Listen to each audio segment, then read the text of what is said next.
hope everybody's having a great Monday. I hope you had a great weekend.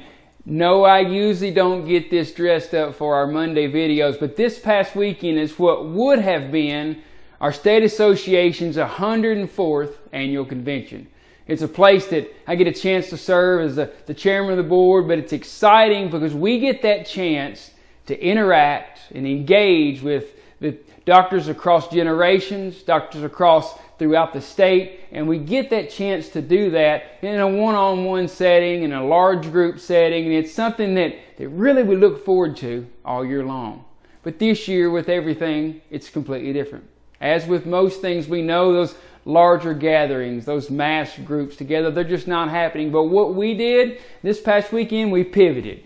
And we pivoted and we had a virtual convention. And I know many of you have probably had those, have the interaction with the speaker and have a chance to still discuss and a chance to still ask questions. One of the cool things that we even did was we had a virtual vendor hall.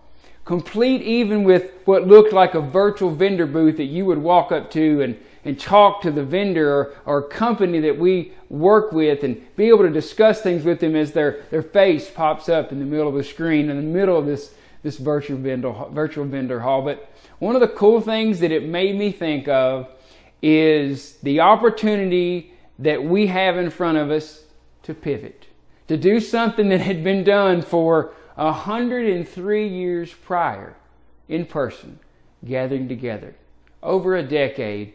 And we had a chance together for the 104th, a chance to get together while it may not be in person, but still virtually have that.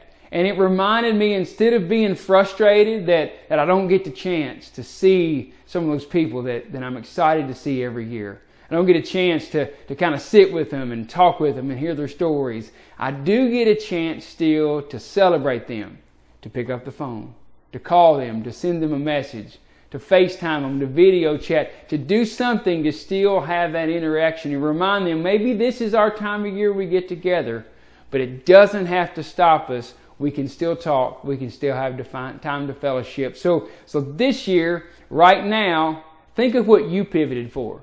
And it's not really, hey, here's what I don't get to do. It's, hey, here's what I'm going to do with it, and here's how I'm going to do it. We hope you have a great rest of the week. Think about what you've pivoted, and think how you can make that the best. Have a great rest of the week. We'll see you next Monday.